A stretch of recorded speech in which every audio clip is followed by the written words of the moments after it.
Hello friends, कैसे हैं आप सभी। आई होप कि आप सब अच्छे होंगे। और आज की बहुत ही इंटरेस्टिंग रेसिपी मैं लेकर आई हूं जो फलाहारी रसपुआ की रेसिपी है।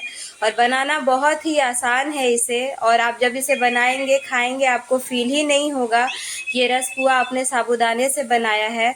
तो वीडियो में आपको लास्ट तक बने रहना है, एंड तक वीडियो को ज़रूर आप देखें क्योंकि कुछ कुछ टिप्स और ट्रिक्स दूंगी जिससे ये बिल्कुल परफेक्ट बनेंगे।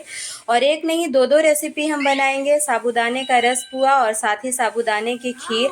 और ये बहुत ही परफेक्ट कॉम्बिनेशन भी होगी। अगर साथ में भी आप इसे बनाते हैं खाते हैं तो बहुत ही टेस्टी लगती है एक साथ दोनों। तो ज़रूरत नहीं है कि आप इसके लिए शिवरात्रि का ही इंतज़ार करें, आप वीडियो देखें और झटपट से इसे बना सकते हैं। किसी भी फेस्टिवल में बना सकते हैं, बहुत ही यम्मी लगती है खाने में। तो चलिए बनाना इसे हम शुरू करते हैं। तो इसके लिए मैंने यहाँ पर ले लिया है 1 पैकेट साबूदाना, और ये पैकेट मैं लेकर आई हूँ मार्केट से। तो यहाँ यही साइज़ का सबसे छोटा साबूदाना मिलता है। आपके एरिया में जो सबसे छोटा साबूदाना मिलता होगा वही वाला आप ले लें। और थोड़ा सा बादाम मैंने रोस्ट कर लिया था।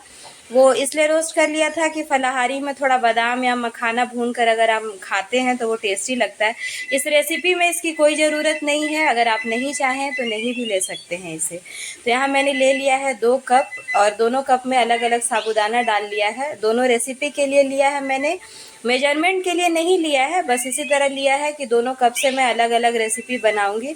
तो बड़े वाले कप से बनाऊंगी मैं साबूदाना का पुआ, जो रसपुआ मैं बना रही हूँ। और ये छोटे वाले कप से बनाऊंगी मलाईदार खीर। तो इधर हम इसे ट्रांसफ़र कर लेंगे एक प्लेट में, और देख लेंगे कि कुछ भी अगर गंदगी है तो उसे हम निकाल लेंगे, या फिर एक साफ़ कपड़े से हम इसे पोंछ लें। अगर व्रत के लिए आप बना रहे हैं तो थोड़ा इन सब बातों का लेडीज़ लोग ज़्यादा ध्यान रखती हैं, तो आप खुद से इस चीज़ को समझ सकती हैं। और यहाँ ले लेंगे एक कटोरी में पानी, और ये छोटे कप वाले साबूदाने को हम अच्छे से धो के उसे उसी पानी में सोख करके रख देंगे। और यहाँ मैंने ले लिया है बड़े कप वाले साबूदाने को, जिसे हमें फाइन पाउडर बनाना है। और बिल्कुल फाइन पाउडर बनाना है, जितना पतला आप इसका पाउडर बना सकते हैं बनाएं। मेरा थोड़ा मोटा ही पीसा था तो इसलिए मैंने इसे छान लिया है। अगर आपका पतला है तो छानने की कोई ज़रूरत नहीं है आपको।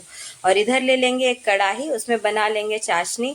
नॉर्मल सी चाशनी आपको बनानी है, जो भी आप रसपुआ के लिए बनाते हैं या गुलाब जामुन के लिए, उस तरह से आपको बनाना है।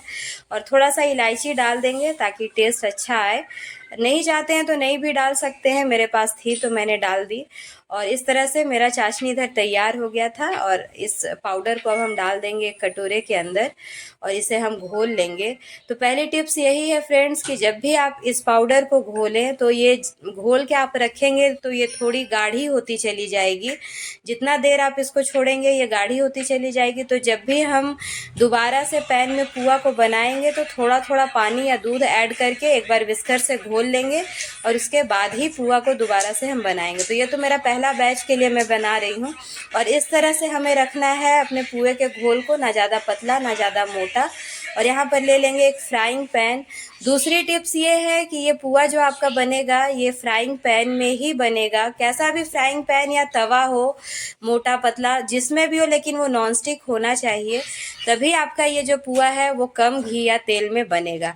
क्योंकि ये हम डीप फ्राई नहीं कर रहे हैं। फास्टिंग में ज़्यादातर ऐसा होता है कि ऑयली चीज़ें हमें खाने का मन नहीं होता, उस वक्त ये एकदम परफेक्ट रेसिपी है। तो मैंने पैन में बिल्कुल थोड़ा सा शुद्ध घी डाला था, और उसमें हम इस पुए को फैला लेंगे। और साबूदाना थोड़ा स्टिकी होता है तो इस बात का ध्यान रखना है हमें कि इसे थोड़ा एक तरफ से लाल कर लेना है, और आपस में इस तरह से ये चिपकेंगी तो थोड़ा ध्यान रखना है इस चीज़ का। तो एक बार में पैन में आप 2 से 3 ही पुए को डालें, और ये बहुत आसानी से, देखिए मैं जब पलटूंगी ना तो ये पलटेगा नहीं, क्योंकि एक बार मैंने थोड़ा कम लाल किया था आप लोगों को दिखाने के लिए, तो इस तरह से ये चिपक जाएगी। तो इस चीज़ का आप ध्यान रखें। तो जब आप पकाएंगे तो एक तरफ से अच्छे से उसे लाल कर लें, उसके बाद ही दूसरी तरफ उसे पलटें, और उलट पलट कर अच्छे से इसे आप सेक लें। और ये बहुत ही टेस्टी लगती है खाने में, आपको फील ही नहीं होगा कि ये साबूदाने का रसपुआ है। और मैदा नहीं है, सूजी नहीं है, खोआ नहीं है, मिल्क मेड नहीं है, उसके बावजूद भी ये बहुत ही टेस्टी लगेगी। अगर आप किसी को गेस्ट को भी दे रहे हैं ना तो वो बता नहीं पाएंगे कि ये साबूदाना का रसपुआ है। तो इस तरह से एक बैच रेडी हो गया था मेरा, और मैंने डाल दिया इसे चाशनी में। और इसे चाशनी में भी ज़्यादा देर छोड़ने की ज़रूरत नहीं है। इस पुए की यही खासियत है, जैसे आप चाशनी में डालेंगे वो ट्रांसपेरेंट हो जाएगी, तुरंत ही चाशनी इसके अंदर घुस जाती है। देखिए तुरंत 10 से 15 सेकंड के अंदर ही इसके अंदर चाशनी अच्छे से सोख हो जाती है। और उसके बाद उसी वक्त हमें इसे प्लेट में निकाल लेना है, रस के अंदर से इसे निकाल लेना है, हमें छोड़ना नहीं है। तो इस तरह से आप निकाल कर एक प्लेट में रख ले। और फिर मैंने डाल दिया था दूसरा बैच मैं डाल रही हूँ। देखिए इसे आपको फैलाने की भी ज़रूरत नहीं है ज़्यादा, ये खुद से फैल जाता है। और थोड़े से बस चम्मच की सहायता से आप इसे फैलाएं, ऊपर से थोड़ा घी लगाएं। अगर आपके घर में कोई ओल्ड एज है या फिर शुगर के पेशेंट हैं तो उनके लिए बिल्कुल परफेक्ट है।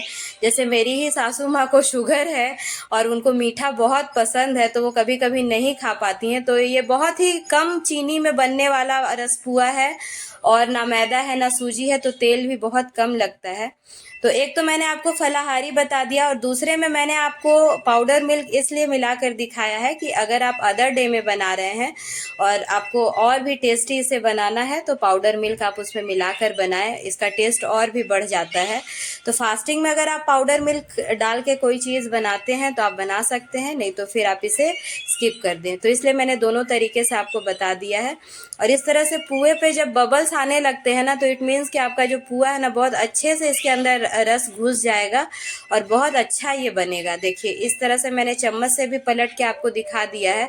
थोड़ा सा साबूदाना लिसलिसापन का होता है, इसलिए आपको इस बात का ध्यान रखना है पलटते वक्त। बस उसके बाद इसमें और भी कोई परेशानी नहीं आएगी और ये आपका 10 मिनट के अंदर जो है इतना सारा रसपुआ बनकर तैयार हो जाएगा। और बिल्कुल पतले पतले सॉफ्ट ये बनते हैं। और एक कप में मेरी इतनी चाशनी भी बच गई थी, जिसे मैंने फिर हटा दिया। और इधर हमारा साबूदाना अच्छे से सोख हो गया था, तो मैंने लिया है यहाँ पर 1 कटोरी साबूदाना और सिर्फ 1 गाजर को मैंने घिस कर ले लिया था। और वही पुए वाले पैन में थोड़ा सा ड्राई फ्रूट रोस्ट कर लिया और थोड़ा सा यहाँ पर डालेंगे हम घी और उसी में हम भून लेंगे अपने गाजर को। बिल्कुल हल्का भूनना है आपको, 30 से 35 सेकंड के लिए भून लेंगे, ज़्यादा देर नहीं। बस इसलिए भूनना है घी में कि जब आप दूध और साबूदाना को डालें तो उसमें एक अच्छा सा घी का खुशबू और टेस्ट आ जाए, इसलिए हम इसे गाजर को भून लेंगे। और इसी वक्त फिर जब गाजर आपका भून जाएगा तब हम इसमें डाल देंगे अपने साबूदाना को और आपस में मिक्स करके स्टर कर करके बिल्कुल गाढ़ा हम इसे बना लेंगे। तो एक बात यहाँ पर और बताना चाहूँगी कि अगर आप खीर पहले बना के रख लेते हैं ना और थोड़ी देर के लिए फ्रिज में रख लेते हैं तो ये बहुत अच्छे से रबड़ी की तरह जम जाती है। और रसपुए को आप गरम गरम बनाएं और उसके बाद आप दोनों को परोसे, बहुत ही टेस्टी रबड़ी और रसपुआ के जैसी ये लगती है। देखिए बहुत सॉफ्ट और बहुत ही पतली ये बनती है। आप एक के जगह 4 खा जाएंगे बैठेंगे तो, इतनी ये टेस्टी लगती है। तो मैंने इस तरह से प्लेट में निकाल लिया था, बस आपको दिखाने के लिए कि अगर किसी गेस्ट को दे रहे हैं तो इस तरह से आप थोड़ा सजा कर दे सकते हैं, प्रेजेंटेशन अच्छा लगेगा। और देखिए मैं काट के भी दिखा रही हूँ आपको, इतनी जल्दी इसमें रस घुस जाता है कि आपको पता ही नहीं चलेगा कि इसके अंदर रस है। और बहुत ही अच्छा ये पतला पतला बनकर रेडी होगा। तो देखिए इस तरह से मैं आपको दिखा रही हूँ। कैमरा थोड़ा हिल रहा था, एक हाथ में मैं चम्मच पकड़ी हुई और एक हाथ में कैमरा, इसलिए अच्छे से दिखा नहीं पा रही थी। तो देखिए इस तरह से हम काट लेंगे इसको। और बहुत ही पतली, बहुत पेपर की तरह ये बनती है और खाने में बहुत ही टेस्टी लगती है। और दूसरी तरफ मेरा रबड़ी वाला खीर भी तैयार हो गया था। तो आई होप फ्रेंड्स कि आपको मेरी रेसिपी पसंद आई होगी। और ये फलाहारी जो मैंने आपके लिए बनाया है आज, पुआ और खीर, इसे आप इस शिवरात्रि ज़रूर ट्राई करेंगे। और शिवरात्रि का भी आप वेट नहीं करेंगे, इतनी ये टेस्टी लगती है। तो आप उठें, झटपट से बनाएं और इसे खाएं। तो इस तरह से रेडी हो गया था मेरा साबूदाना का खीर भी। और एक थाली मैंने रेडी कर ली थी जिसमें थोड़ा सा भुना हुआ बादाम और एक पुआ का मैंने प्लेट और खीर का रेडी कर लिया था। तो रेसिपी अगर पसंद आई है तो वीडियो को लाइक और सब्सक्राइब करें और कमेंट बॉक्स में ज़रूर बताएं कि रेसिपी आपको कैसी लगी।